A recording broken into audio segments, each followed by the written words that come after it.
आज हम यहाँ पे चर्चा करेंगे श्रीमद् देवी भागवत पुराण के बारे में। श्रीमद् देवी भागवत पुराण का प्रथम स्कंद 11वां अध्याय, बुद्ध के जन्म की कथा।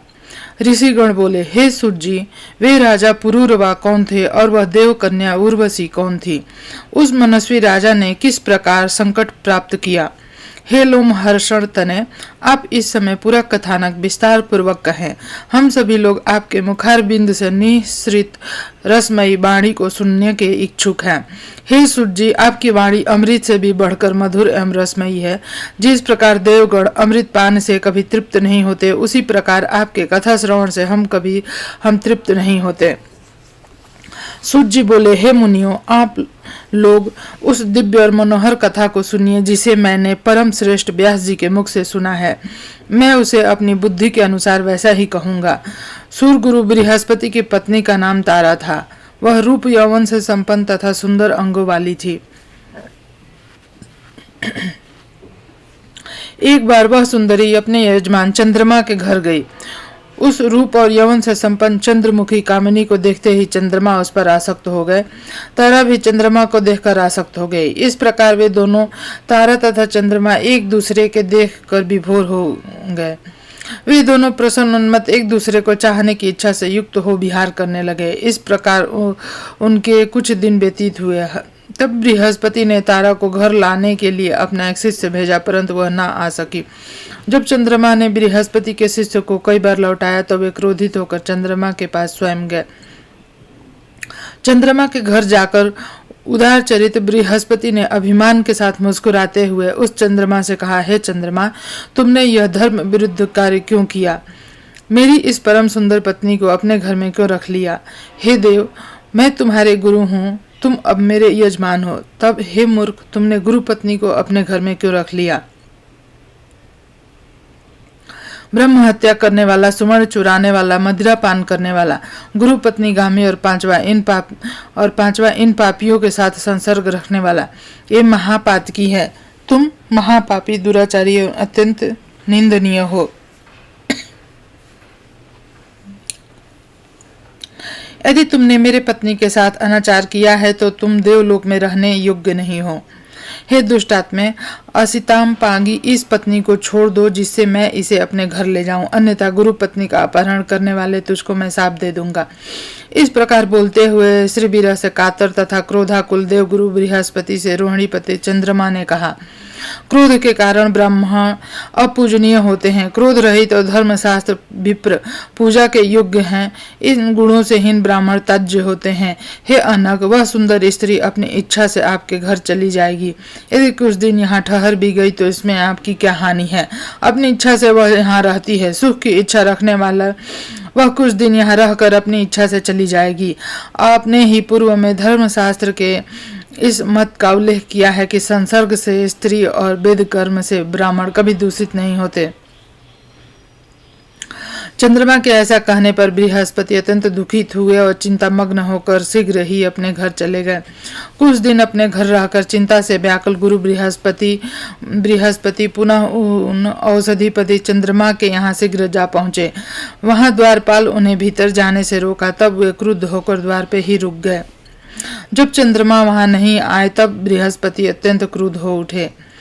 मेरे शिष्य होते हुए भी इसने माता के साथ आदरणीय गुरु पत्नी को बलपूर्वक हर लिया, इसलिए अब मुझे इस अधर्मी को दंडित करना चाहिए। तब बाहर द्वार पर खड़े बृहस्पति ने क्रोध के साथ चंद्रमा से कहा, अरे नीच पापी देवाधम, तुम अपने घर में निश्चित होकर रो क्यों पड़े हो? मेरी स्त्री शीघ्र मुझे लौटा दो, अन्यथा मैं तुम्हें शाप दे दूंगा। यदि तुम मेरी पत्नी नहीं दोगे तो मैं भी तुझे अवश्य भस्म कर दूंगा। सूत जी बोले, बृहस्पति के इस प्रकार के क्रोध भरे वचन सुनकर द्विजराज चंद्रमा शीघ्र घर से बाहर निकले और हंसते हुए उनसे बोले, आप इतना अधिक क्यों बोल रहे हैं? सर्व लक्षण संपन्न व असितापांगी आपके योग्य नहीं है। हे विप्र, आप अपने समान किसी अन्य स्त्री को ग्रहण कर लीजिए। ऐसी सुंदरी भिक्षु के घर में रहने योग्य नहीं है। यह प्रायः कहा जाता है कि आपने समान गुण संपन्न पति पर ही पत्नी का प्रेम जो है स्थिर रहता है। इसके अनुसार अब आप चाहे जहाँ चले जाएं, मैं इसे नहीं दूंगा। आपका साप मेरे ऊपर नहीं लग सकता। हे गुरु, मैं यह रमणीय आपको नहीं दूंगा। अब आप जैसा चाहें वैसा करें। चंद्रमा के ऐसा कहने पर देवगुरु बृहस्पति रुष्ट होकर चिंता में पड़ गए और वे कुपित हो शीघ्रता से इंद्र के भवन में चले गए। वहां स्थित देवगुरु बृहस्पति को दुख से व्याकुल देखकर इंद्र ने पाद, अर्घ और आचमनी आदि से उनकी विधिवत पूजा करके बैठाया। जब बृहस्पति आसन पर बैठकर स्वस्थ हो गए तब परम उदार इंद्र ने उनसे पूछा, हे महाभाग, आपको कौन सी चिंता है? हे मुनिवर, आप इतने शोकाकुल किस लिए हैं? मेरे राज्य में आपका अपमान किसने किया है? आप मेरे गुरु हैं, अतः हमारी सारी सेना एवं लोकपाल सभी आपके अधीन है। ब्रह्मा, विष्णु, रुद्र तथा अन्य देवता भी आपकी सहायता करेंगे। आपको कौन सी चिंता है? इस समय उसे बताइए। बृहस्पति बोले, चंद्रमा ने मेरी सुंदर नेत्र वाली पत्नी तारा का हरण कर लिया। वह दुष्ट मेरे बार बार प्रार्थना करने पर भी उसे लौटाता नहीं है। हे देवराज, अब मैं क्या करूं? अब तो केवल आप ही मेरी शरण है। मैं अत्यंत दुखी हूँ। हे देवेश, आप मेरी सहायता कीजिए। इंद्र बोले, हे धर्मात्मन, आप शोक ना करें। हे सुब्रत, मैं आपका सेवक हूँ। मैं आपकी पत्नी को अवश्य लाऊंगा। हे महामते, यदि दूध भेजने पर भी वह मदोन्मत्त चंद्रमा आपकी स्त्री नहीं छोड़ देगा तो देव सेनाओं सहित मैं स्वयं युद्ध करूंगा। इस प्रकार गुरु बृहस्पति को आश्वासन देकर इंद्र ने अपनी बात को सही ढंग से कहने वाले विलक्षण वाक्पटु दूत को चंद्रमा के पास भेजा। शीघ्र ही वह चतुर्दूत चंद्रलोक गया और रोहिणीपति चंद्रमा से यह संदेश वचन कहने लगा, हे महाभाग, हे महामते, इंद्र ने आपसे कुछ कहने के लिए मुझे भेजा है। अतः आप उनके द्वारा जो कुछ कहा गया है वही ज्यों का त्यों मैं आपसे कह रहा हूँ। हे महाभाग, हे सुब्रत, आप धर्मज्ञ हैं, नीति जानते हैं। धर्मात्मा अत्रि मुनि आपके पिता हैं। अतः आपको ऐसा कोई कार्य नहीं करना चाहिए जिससे आप निंदनीय हो। आलस्य रहित होकर यथाशक्ति अपनी स्त्री की रक्षा सभी प्राणी करते हैं। अतः इस तारा के लिए बड़ा कलह होगा, इसमें संदेह नहीं है। हे सुधानिधे, यदि आप अपनी भार्या की रक्षा हेतु प्रयत्न करते हैं, वैसे ही गुरु बृहस्पति भी अपनी पत्नी की रक्षा के लिए प्रयत्नशील हैं। आप अपने ही श्रद्धा से सभी प्राणियों के विषय में विचार कीजिए। हे सुधानिधे, आपको प्रजापति दक्ष की सुलक्षणों से युक्त 28 कन्या पत्नी के रूप में प्राप्त हैं। आप अपने गुरु की पत्नी को पाने की इच्छा क्यों रखते हैं? स्वर्गलोक में मेनका आदि अनेक मनोरम अप्सराएं सर्वदा सुलभ हैं। तब उनके साथ स्वेच्छापूर्वक विहार कीजिए और गुरु पत्नी तारा को शीघ्र ही लौटा दीजिए। आप जैसे महान लोग यदि अहंकार बस ऐसा निंदित कर्म करें तो अनभिज्ञ साधारण जन तो का अनुकरण करेंगे ही और तब धर्म का नाश हो जाएगा। अतः हे महाभाग, गुरु की इस मनोरमा पत्नी को शीघ्र लौटा दीजिए, जिससे आपके कारण इस समय देवताओं के बीच कलह न उत्पन्न हो। सूत जी बोले, दूत से इंद्र का संदेश सुनकर चंद्रमा क्रोधित हो गए और उन्होंने इंद्र के दूत को इस प्रकार व्यंग्यपूर्ण उत्तर दिया। चंद्रमा बोले, हे महाबाहो, आप धर्मज्ञ हैं और स्वयं देवताओं के राजा हैं। आपके पुरोहित बृहस्पति भी ठीक आपकी ही तरह हैं। आप दोनों की बुद्धि भी एक समान है।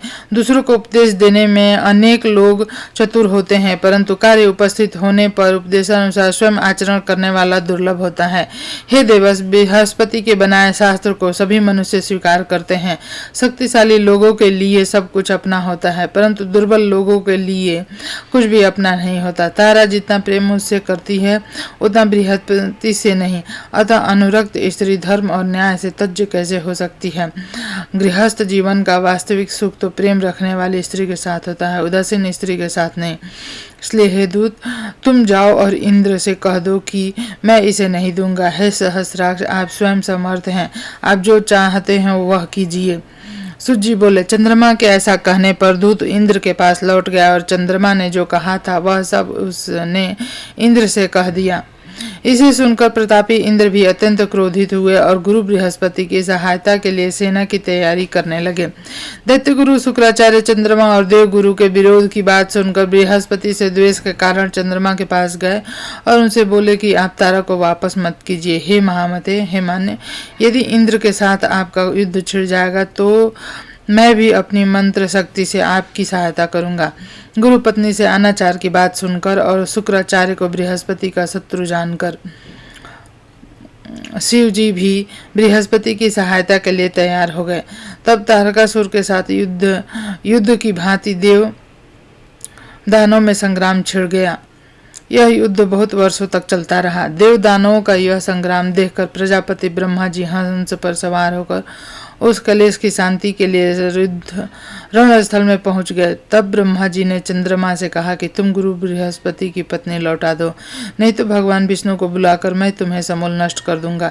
तत्पश्चात लोक पितामह ब्रह्मा ने भृगुनंदन शुक्र को भी युद्ध से रोका और उनसे कहा, है महामते, दैत्यों के संग से क्या आपकी भी बुद्धि अनुयुक्त हो गई है? तत्पश्चात उन्होंने चंद्रमा को युद्ध से रोका और कहा कि तुम्हारे पिता ने मुझे भेजा है, तुम अपने गुरु की पत्नी को तत्काल छोड़ दो। शुक्राचार्य की वह अद्भुत वाणी सुनकर चंद्रमा ने बृहस्पति की गर्भवती सुंदर प्रिय भार्या को लौटा दिया। पत्नी को पाकर देवगुरु बड़े प्रसन्न हुए और आनंद पूर्वक अपने घर चले गए। तत्पश्चात सभी देवता और दैत्य भी अपने अपने घर चले गए। पितामह ब्रह्मा अपने लोक को और शिव जी भी कैलाश पर्वत पर चले गए। इस प्रकार अपनी सुंदर स्त्री को पाकर बृहस्पति संतुष्ट हो गए।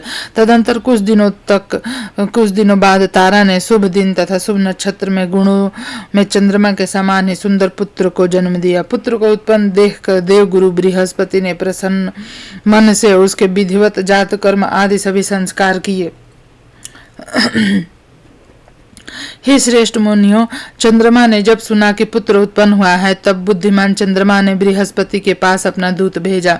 यह पुत्र आपका नहीं है, क्योंकि यह मेरे तेज से उत्पन्न है। तब आपने अपनी इच्छा से बालक का जात कर्म संस्कार क्यों कर लिया? उस दूत का वचन सुनकर बृहस्पति ने कहा कि यह मेरा पुत्र है, क्योंकि आपकी आकृति मेरे समान है, इसमें संदेह नहीं। पुनः दोनों में विवाद खड़ा हो गया। देव दानव मिलकर फिर युद्ध के लिए आ गए और इस प्रकार उनका बहुत बड़ा समूह एकत्र हो गया।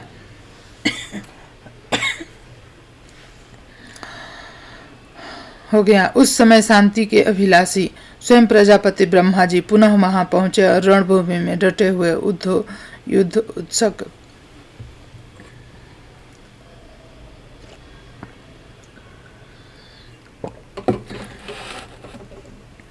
युद्ध उत्सुक देवदानों को उन्होंने युद्ध से रोका। धर्मात्मा ब्रह्मा जी ने तारा से पूछा, है कल्याणी, यह पुत्र किसका है? हे सुंदरी, तुम सही बता दो, जिससे यह कलह शांत हो जाए।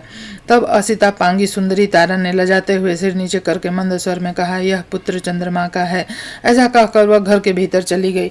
तब प्रसन्नचित्त होकर चंद्रमा उस पुत्र को लिया। उन्होंने उनका नाम बुद्ध रखा। पुनः वे अपने घर चले गए। तत्पश्चात ब्रह्मा जी ने अपने लोक को और इंद्र सहित सभी देवता भी चले गए। इस प्रकार प्रेक्षक भी जो जहां से आए थे वे सभी अपने अपने स्थान को चले गए। इस प्रकार गुरु के क्षेत्र में चंद्रमा से बुद्ध की उत्पत्ति का यह वृत्तांत जैसे मैंने पूर्व में सत्यवती व्यास जी से सुना था, वैसे आप लोगों से कह दिया। अथ 12वां अध्याय।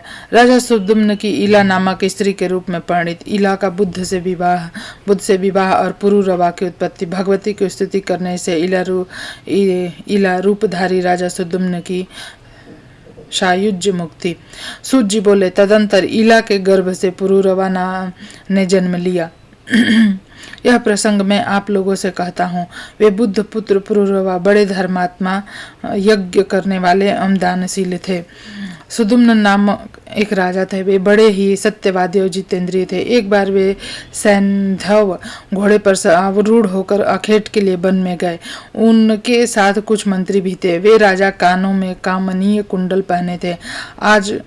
आज गौ नामक धनुष और बाण से भरा अद्भुत तरकस धारण करके उस वन में भ्रमण करते हुए रूरू मृग, हिरण, खरगोश, सुअर, गेंडा, गवार, संभर, भैंसे, वन मुर्गों मारते हुए यज्ञोपयोगी अनेक वन पशुओं का वध करते हुए राजा सुद्युम्न को नामक वन में प्रविष्ट हुए। वह दिव्य वन सुमेरु पर्वत के निचले भाग में था, जो सुंदर मंदार वृक्षों से सुशोभित था। वहां अशोक वृक्ष की लताएं फैली हुई थी और मौल सीरी की सुगंध उसे सुरभित कर रही थी।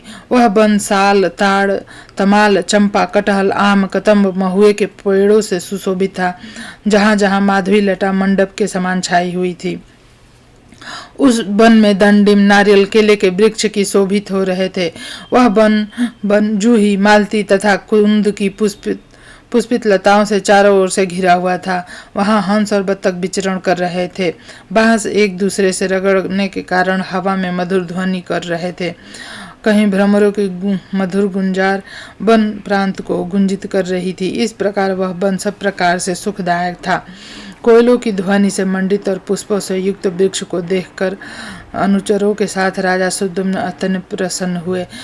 राज ऋषि सुद्युम्न वहां प्रवेश किया और उसी क्षण वे स्त्री के रूप में परिणित हो गए। उनका घोड़ा भी घोड़ी के रूप में परिणित हो गया। इससे वे राजा चिंता में पड़ गए। क्या हो गया? चिंता से व्याकुल वे राजा सुद्युम्न बार बार सोचते हुए बहुत दुखी और लज्जित हुए। अब मैं क्या करूं और स्त्री भाव से युक्त मैं घर कैसे जाऊं? मैं अब कैसे राज्य संचालन करूं? मैं इस प्रकार किससे ठग गया? हे लो महर्षण सूत जी, आपने यह बड़ी आश्चर्य बात कही है। देवताओं के समान तेजस्वी राजा सुद्युम्न स्त्रीत्व को प्राप्त हो गए। इसका क्या कारण है, उसे बताइए। उस रमणीय वन में राजा ने कौन सा कार्य किया था? हे सुब्रत, आप विस्तार पूर्वक हमें बताइए।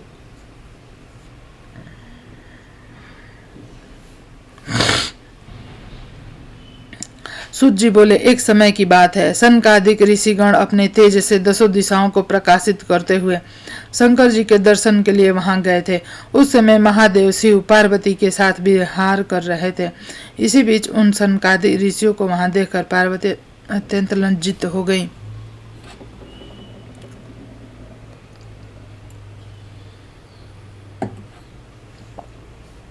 वे अतिमानी पार्वती कांपती हुई लज्जित होकर अलग खड़ी हो गई।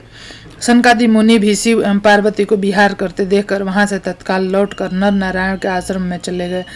भगवान शिव अपनी प्रिय पत्नी को लज्जित देखकर कहने लगे, तुम इस प्रकार लज्जित क्यों हो रही हो? तुम्हारे सुख का उपाय मैं अभी करता हूँ। हे वीरानने, आज से कोई भी पुरुष इस वन में भूल से भी आएगा वह स्त्री हो जाएगा। उन शिव जी ने वन को ऐसा शाप दे दिया इसे जो लोग जानते हैं वे उस दोषपूर्ण वन का पूर्णतः परित्याग कर देते हैं। वे सुद्युम्न की अज्ञानवश सचिवों के साथ उस वन में चले गए, जिससे वे अपने सचिव आदि सहित स्त्री हो गए। इसमें शंका का कोई कारण नहीं है। चिंताकुल होने के कारण राजा सुद्युम्न लज्जावश घर नहीं गए। उन वन प्रदेश से बाहर इधर उधर घूमने लगे। स्त्रीत्व प्राप्त होने पर उन महात्मा का नाम इला पड़ गया। इस प्रकार स्त्री रूप में घूमते हुए एक दिन चंद्रमा के युवा पुत्र बुद्ध से उनकी भेंट हो गई।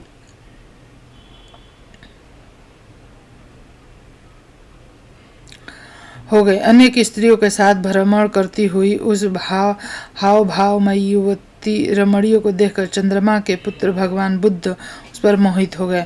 वह रमणीय भी उन चंद्रमा पुत्र बुद्ध को अपना पति बनाने के लिए आकुल हो उठे। इस प्रकार परस्पर अनुराग के कारण कुछ दिनों में उन दोनों का संयोग हो गया। उस चंद्रमा पुत्र बुद्ध ने इला के गर्भ से पुरुरवा नामक श्रेष्ठ चक्रवर्ती पुत्र को उत्पन्न किया। पुत्र को जन्म देकर वह इला वन में ही रहने लगी तथा चिंतातुर हो उसने अपने कुलाचार्य मुनि श्रेष्ठ वशिष्ठ जी का स्मरण किया। सुद्युम्न की यह दशा देखकर उन्हें बड़ी दया आई।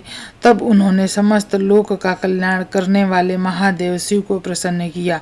वशिष्ठ जी पर प्रसन्न होकर भगवान शंकर ने उन्हें मनोविलासित वर प्रदान किया। वशिष्ठ जी ने प्रिय राजा सुद्युम्न के पुनः पुरुष होने के लिए प्रार्थना की। शिव जी ने अपना वचन सत्य करते हुए कहा, हे ऋषि, आज से राजा सुद्युम्न 1 मास पुरुष और 1 मास स्त्री बने रहेंगे। इस प्रकार वरदान पाकर राजा सुद्युम्न पुनः अपने घर लौट आए और वे धर्मात्मा वहां वशिष्ठ जी की कृपा से राज्य करने लगे। वे जब स्त्री रूप में रहते थे तब अंतःपुर में रहते थे और जब पुरुष रूप में रहते थे तब राज्य करते थे। परंतु इस कारण उनकी प्रजा उनसे उद्विग्न होकर राजा के रूप में उनका अभिनंदन नहीं करती थी। कुछ समय बाद जब राजकुमार पुरूरवा युवा हो गए तब राजा सुद्युम्न उसे प्रतिष्ठानपुर का राज सौंप कर वन में चले गए। अनेक प्रकार के वृक्षों से सुंदर लगने वाले उस वन में रहते हुए राजा सुद्युम्न ने देवर्षि नारद जी से सर्वोत्तम नवाक्षर मंत्र की दीक्षा ली और अत्यंत श्रद्धा भक्ति के साथ मन लगाकर वे उस मंत्र का जाप करने लगे। तदंतर भक्तों का उद्धार करने वाली जगत जननी भगवती शिवा ने सगुण रूप धारण करके उस समय मनोरम तथा दिव्य रूप वाली भगवती सिंहासन पर सवार होकर उनके समक्ष खड़ी हो गई।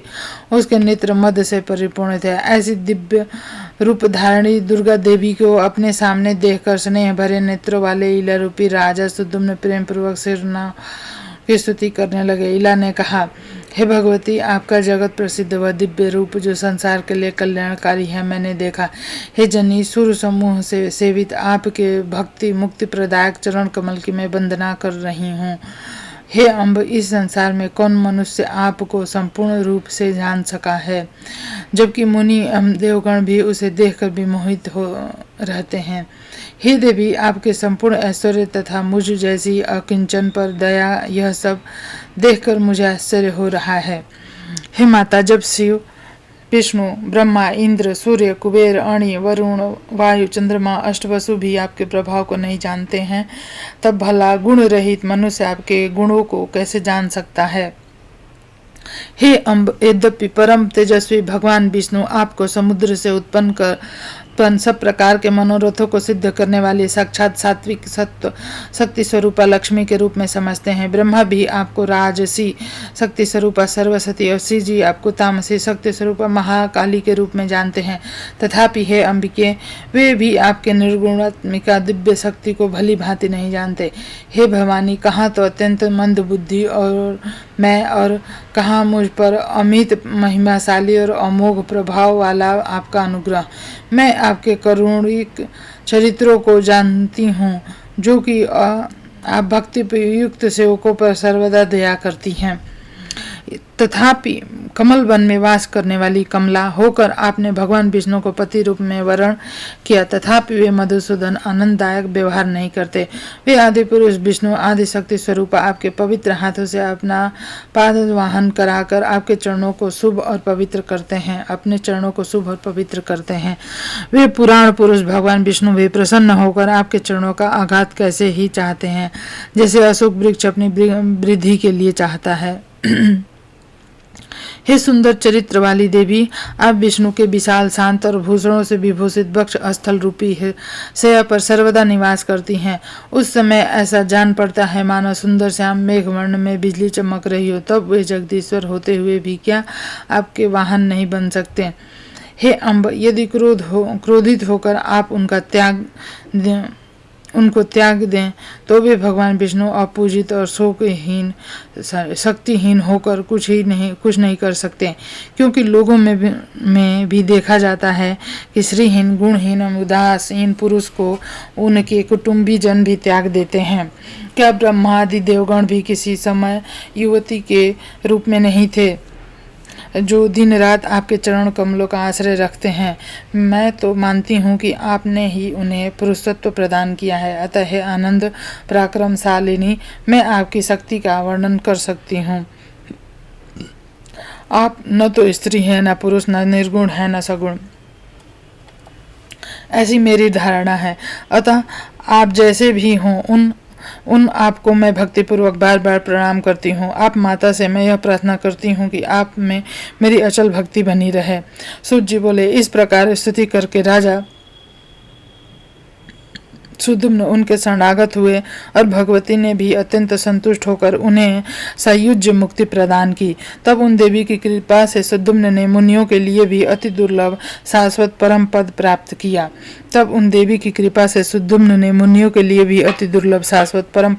किया।